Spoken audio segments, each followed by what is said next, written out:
The sterile scent of antiseptic clung to the air in the small hospital room, a stark contrast to the vibrant spring day outside. 10-year-old Michael, his face pale but a flicker of hope still in his eyes, gazed out the window. His mother, Maria, sat beside his bed, her hand gently clasped around his, a silent anchor in a turbulent sea. The rhythmic beep of a monitor provided a constant, unnerving soundtrack to their quiet vigil. The door creaked open, and Dr. Evans entered, his usually cheerful demeanor replaced by a somber expression that immediately sent a chill down Maria's spine. He held a clipboard, but his eyes, when they met hers, conveyed a message far heavier than any medical chart could hold. "Maria, Michael," he began, his voice soft but firm. "I have some news." He paused, taking a breath, as if bracing himself for the impact of his own words. "Michael's condition has worsened significantly. We've done everything we can, but his body simply isn't strong enough right now." Maria's grip tightened on Michael's hand, a silent plea for the doctor to continue, to explain, to offer a glimmer of hope that she knew, deep down, wasn't coming. Michael, sensing the shift, turned his weak gaze from the window to the doctor, his young face etched with a dawning comprehension. "What does that mean, doctor?" Maria managed to ask, her voice barely a whisper. Dr. Evans sighed, running a hand over his tired face. "It means, I'm afraid, that Michael can no longer travel. Not even the short distance to the city. The stress, the exertion. It would be too much for him." He looked directly at Michael, his gaze filled with profound regret. "Your dream of meeting Muhammad Ali, son. It's just not possible now." The words hung in the air, heavy and suffocating. Maria felt them hit her like a physical blow, a punch to the gut that stole her breath. She had known, in the quiet corners of her mind, that this day might come, but hearing it spoken aloud, with such finality, was devastating. The doctor's clinical terms, meant to convey medical truth, instead felt like a cruel sentence. Michael's eyes, which moments ago held a fragile hope, dulled. He looked from the doctor to his mother, his lower lip trembling almost imperceptibly. The vibrant picture of meeting his hero, a vision he had clung to for so long, began to recede, replaced by a gray emptiness. Maria tried to rally, to find some words of comfort, even as her own world crumbled. "We'll find another way, sweetheart," she whispered, her voice cracking despite her best efforts to keep it steady. "Maybe he can send a message, or a picture." But even as she spoke the words, they sounded hollow, inadequate against the enormity of the disappointment. Dr. Evans offered a sympathetic nod, a silent apology for the harsh realities of their situation, and then quietly left the room, leaving behind a silence heavier than any noise. The hum of the hospital machinery seemed to amplify the crushing weight of Michael's shattered dream.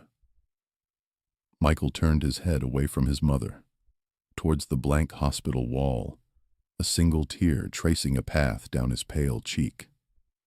The full weight of this crushing disappointment, a dream shattered beyond repair, began to settle upon his small, fragile shoulders.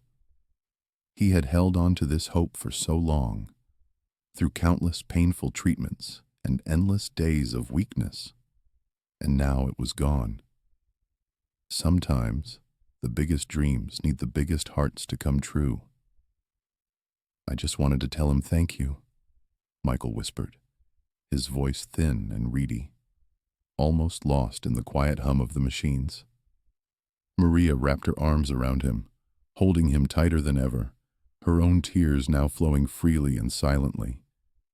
She didn't know what to do, how to mend a heart so profoundly broken. All she could offer was her presence, her love, and the quiet, sad breathing, that filled the small sterile room.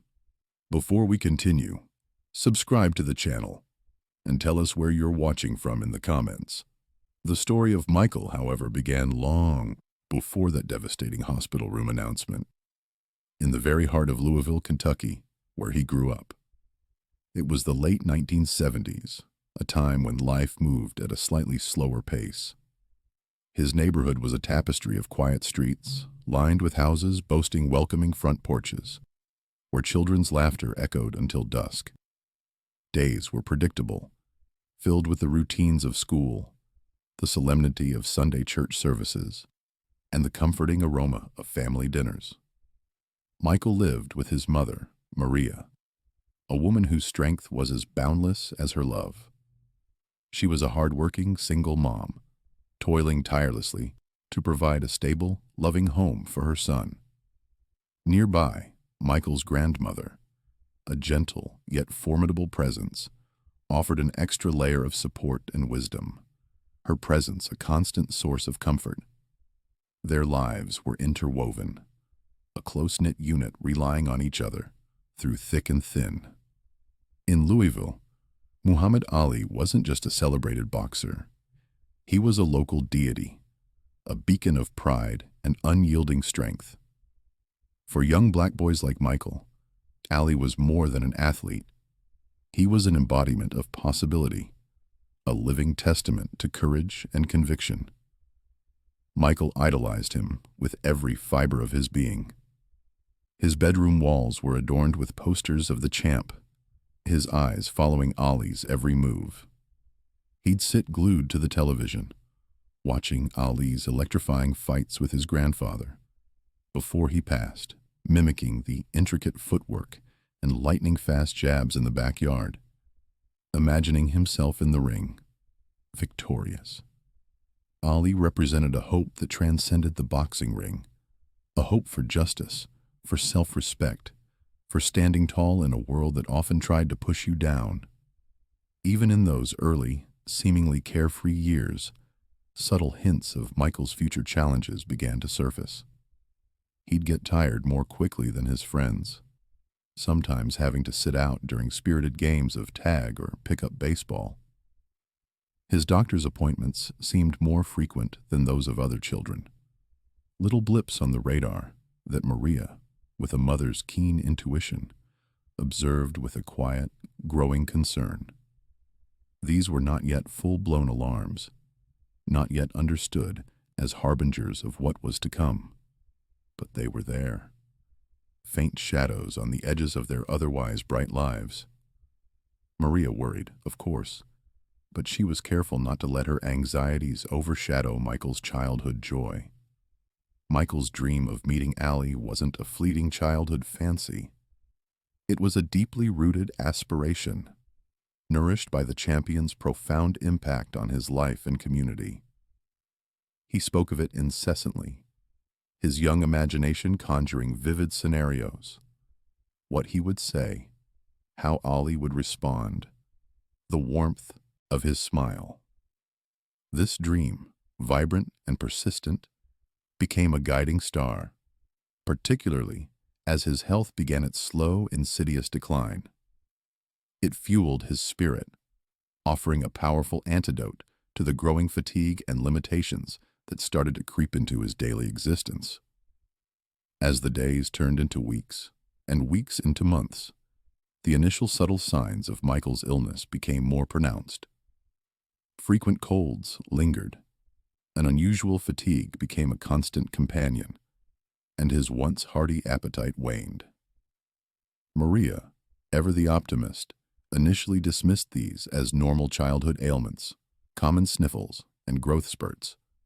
But the symptoms persisted, gathering strength, refusing to recede. The family's routine slowly shifted, doctors' visits becoming a regular fixture in their lives. Michael missed more and more days of school, his absence a quiet testament to his diminishing strength. Maria noticed the growing lines of worry etched around Dr. Evans's eyes, the increasing gravity in his voice. Eventually, after a battery of tests, consultations with specialists, and agonizing waits, the devastating diagnosis arrived. It was a serious, rare condition, they were told, one that would demand extensive treatment and drastically curtail Michael's once vibrant activities. The specific medical name of the condition held little meaning. Its impact, however, was immeasurable. Michael's life, once a whirlwind of childhood adventures, transformed dramatically. He could no longer chase after a baseball with the same gusto, his energy levels plummeting. The boisterous games with friends became a distant memory, replaced by quiet afternoons indoors. The hospital, once a place for occasional checkups, became a second home. A sterile landscape filled with the sharp glint of needles, the bitter taste of medicines, and a pervasive, quiet despair. His friends, loyal and well-meaning, tried to visit, but the chasm between their healthy, active lives and Michael's increasingly restricted existence widened with every passing day. During these trying times, Michael's dream of meeting Muhammad Ali didn't fade. It intensified, becoming an indispensable lifeline. It was a wellspring of strength, a powerful reason to keep fighting, to endure the pain and the weakness. He spoke of it to his nurses, to his mother, to anyone who would listen, his voice imbued with a fervent belief. He held on to the conviction that if he could just meet Ali, everything would somehow be okay, or at the very least, he would feel strong enough to face whatever lay ahead. Maria, witnessing the profound lift it gave his spirits, actively encouraged this dream. She began her own quiet quest, writing letters, making phone calls, relentlessly trying to bridge the impossible gap between her ailing son and his global superstar hero. Each attempt, however, met with the same disheartening dead ends. The sheer number of people vying for Ali's attention made her mission seem utterly futile. Then, a glimmer of opportunity appeared. Maria learned of a public event where Ali would be speaking in a nearby city, just a couple of hours' drive away. She clung to it as Michael's last best chance. Despite Dr. Evans's cautionary warnings about the strain of travel, she held on to a desperate hope. She meticulously arranged for a special, comfortable car, carefully prepared Michael for the journey, picturing the joy on his face when he saw his hero. But on the very morning of the event, Michael suffered a severe setback. His body, already weakened, simply gave out. He was too frail, too sick to travel.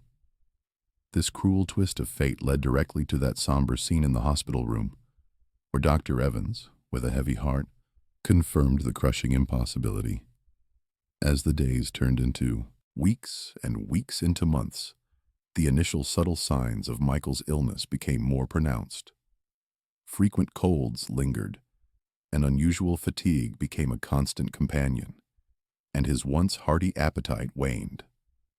Maria, ever the optimist, initially dismissed these as normal childhood ailments, common sniffles, and growth spurts, but the symptoms persisted, gathering strength, refusing to recede. The family's routine slowly shifted, doctors' visits becoming a regular fixture in their lives. Michael missed more and more days of school, his absence a quiet testament to his diminishing strength. Maria noticed the growing lines of worry etched around Dr. Evans's eyes, the increasing gravity in his voice. Eventually, after a battery of tests, consultations with specialists, and agonizing waits, the devastating diagnosis arrived.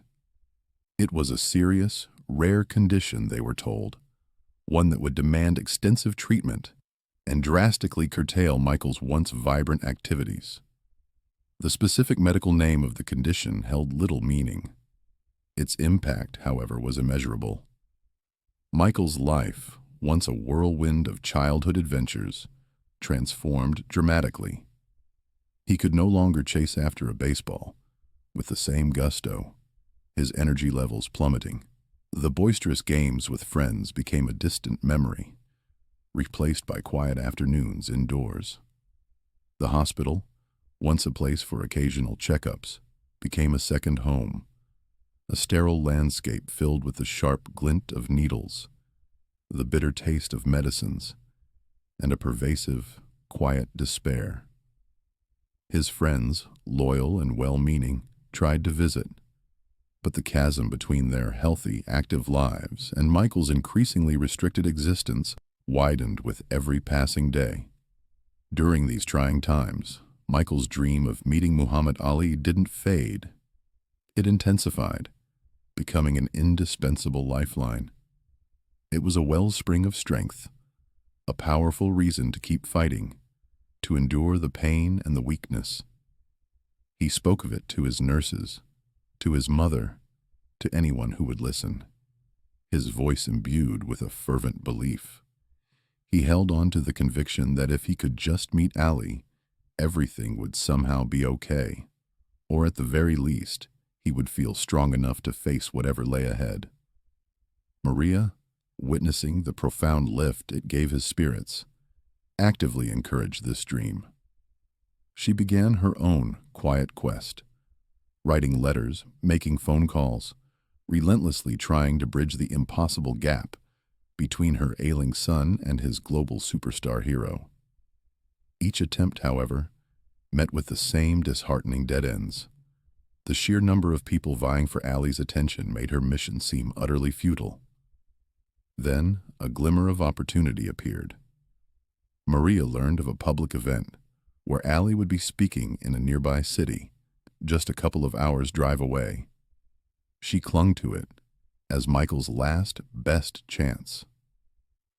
Despite Dr. Evans's cautionary warnings about the strain of travel, she held on to a desperate hope. She meticulously arranged for a special, comfortable car, carefully prepared Michael for the journey, picturing the joy on his face when he saw his hero. But on the very morning of the event, Michael suffered a severe setback. His body, already weakened, simply gave out. He was too frail, too sick to travel. This cruel twist of fate led directly to that somber scene in the hospital room, where Dr. Evans, with a heavy heart, confirmed the crushing impossibility. The dream, which had been a vibrant beacon, now seemed utterly extinguished, leaving only the cold ash of disappointment in its wake. Maria watched as Michael's spirit, already battered by his illness, flickered dangerously low. The hope she had nurtured so fiercely, the hope that had sustained them both through endless days, now lay shattered. She felt a profound sense of helplessness, a mother's deepest fear realized. The vibrant image of Ali, once a source of inspiration, became a painful reminder of what could not be. The silence in the hospital room after Dr. Evans left was not just the absence of sound. It was the echoing void of a dream lost forever, or so it seemed in that moment of utter despair. After the devastating news, however, Maria refused to give up. She saw the light dimming in Michael's eyes with each passing hour, a fragile flame flickering closer to extinction, and she knew, with an unshakable certainty, that she had to try everything, absolutely everything, to reignite it. If Michael couldn't go to Ali, then, with all the fierce protective love of a mother, she would somehow bring Ali to Michael. This seemed like an impossible task, a monumental undertaking for a single mother with limited resources. But her maternal instinct, primal and powerful, surged to the forefront, overriding all logic and despair. Maria didn't possess connections in high places, or a bank account overflowing with money. But what she did have was an unyielding, fierce love for her son. That love became her currency, her leverage, her driving force. She began her desperate campaign by reaching out to local media outlets. She called every local newspaper and television station she could find in the phone book, her voice trembling but determined. recounting Michael's story, hoping against hope that someone, anyone, would listen. Simultaneously, she began to write letters, handwritten, heartfelt, and sometimes tear-stained. These letters were addressed to Muhammad Ali's management team, to his publicists, to anyone she thought might have a direct line to the champion. In each letter, she poured out her soul, explaining Michael's worsening condition, his fervent wish to meet his hero, and the profound impact Ali had had on his young life. She asked for nothing more than a few precious minutes of Ali's time, a simple message, or even just a signed photograph to lift her son's spirits. The struggle was immense, an uphill battle against a tide of indifference and bureaucracy.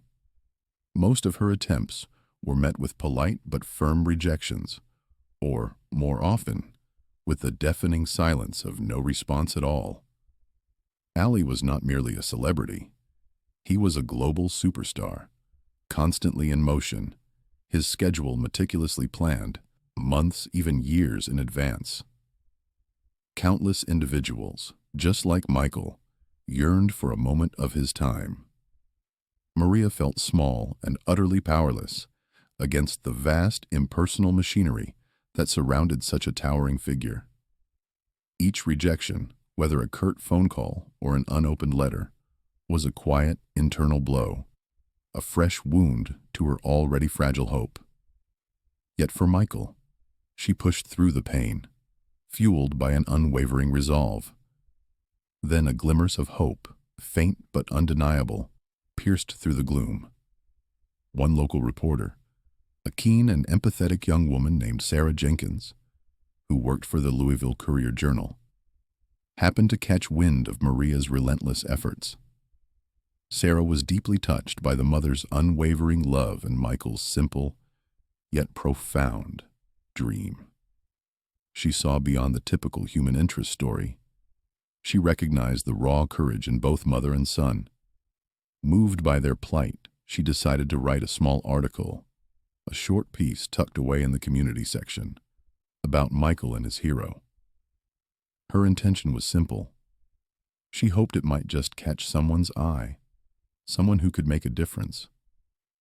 In her article, Sarah carefully emphasized Michael's incredible courage in the face of his illness and his deep, almost spiritual, admiration for Muhammad Ali. The article was eventually published in the local paper. It was indeed a small piece, easily overlooked, buried deep within the community news pages, but it told a powerful, poignant story. Maria bought several copies, clutching them like precious treasures. She read the article aloud to Michael, her voice thick with emotion, and watched as a weak but genuine smile spread across his pale face. He was proud, a flicker of his old self returning, knowing that his story, his dream, was out there. They didn't truly expect anything tangible to come of it. The odds were still overwhelmingly stacked against them. But for Maria and Michael, it was a small victory, a moment of acknowledgement in a world that often felt indifferent to their struggle. It was a shared breath of hope, a tiny spark in the encroaching darkness. Days later, the hospital room's quiet hum was suddenly interrupted by the shrill ring of the telephone. Maria, startled from her vigil beside Michael's bed, answered, her voice a little hoarse from sleepless nights. It was a representative from Muhammad Ali's team. They had seen the article. They were deeply moved. The voice on the other end of the line explained, a gentle sincerity underlying the formal tone. The representative asked for more details about Michael's specific condition, the hospital where he was staying, and the names of his attending physicians. Maria could barely speak, her heart hammering against her ribs, a frantic drum against the silence of the room. She relayed all the information, her voice trembling, but striving for a steady composure, an impossible task. The representative then delivered the news that made Maria's world tilt. Ali himself had read the article, Unbeknownst to Maria, Ali had indeed read Sarah Jenkins's piece while traveling between engagements. The words had resonated deeply with him, particularly the detail that Michael, despite his illness, shared Ali's Louisville roots. Ali, ever the compassionate champion, made a spontaneous, unequivocal decision. If the boy was too sick to come to him, then he, Muhammad Ali, would go to the boy. He cut short part of his tightly packed schedule, overriding the initial reservations and logistical concerns of his management team, insisting that this meeting was not just important, but essential. He had to meet Michael. The day of the visit arrived, shrouded in a carefully guarded secret. Maria had been asked to keep Ali's impending arrival confidential, to prevent a media circus or an overwhelming crowd from descending upon the hospital, which could jeopardize Michael's fragile health. Michael was weaker than ever that morning, his breaths shallow, his energy almost entirely depleted. Maria, however, had told him that a special visitor might be coming, a small white lie to inject a sliver of hope into his fading spirit. She tried to keep his spirits up, to coax a smile, but his eyes were heavy, his young body fighting a battle it was slowly losing. Suddenly, an electric current of excitement rippled through the hallway outside their room. Nurses and doctors, normally stoic and composed, whispered excitedly, their faces alight with an almost childlike anticipation. Then, the moment arrived. The door to Michael's hospital room, which had seen so much sorrow, slowly opened. Standing there, filling the doorway with an almost impossible presence, larger than life, yet radiating a quiet dignity, was Muhammad Ali. He walked in, not with the boisterous fanfare of a champion entering a ring, but with a gentle, almost reverent presence. He wore a simple tracksuit, devoid of any pretense. Maria gasped, a choked sound escaping her lips, tears instantly welling up, blurring her vision. Michael, barely able to lift his head from the pillow, turned towards the sound. His eyes, once dull and distant, widened in an instant of pure, unadulterated recognition. A genuine, radiant smile, a smile Maria hadn't seen in weeks, maybe months, spread across his pale, drawn face. It was a smile that spoke volumes, a burst of light in the encroaching darkness. Ali moved to Michael's bedside, pulling up a chair and sitting down, bringing his imposing frame to Michael's level. He spoke to Michael in a soft, surprisingly gentle voice, a stark contrast to his booming public persona. He asked Michael about his favorite Ali fights, about his dreams, and told him that he was a true champion for his courage, for his fight. He took Michael's frail hand in his own large, powerful one, a hand that had felled giants, and held it as if it were the most precious thing in the world. He then signed an autograph, not just on a photo, but directly on Michael's hospital gown, a tangible, personal connection. He told Michael, his voice thick with emotion, that he was strong, that he was beautiful, and most importantly, that he was the greatest. Michael, despite his profound weakness, managed to whisper, his voice barely audible, "Thank you, champ." Maria stood beside them, openly weeping, not tears of sadness or despair, but of overwhelming joy and profound gratitude, her heart overflowing. Even the usually stoic Dr. Evans, watching the scene from the doorway, openly wiped a tear from his eye, unable to resist the raw, powerful emotion that filled the room. Muhammad Ali spent nearly an hour with Michael, a precious 60 minutes that transcended the boundaries of fame and illness.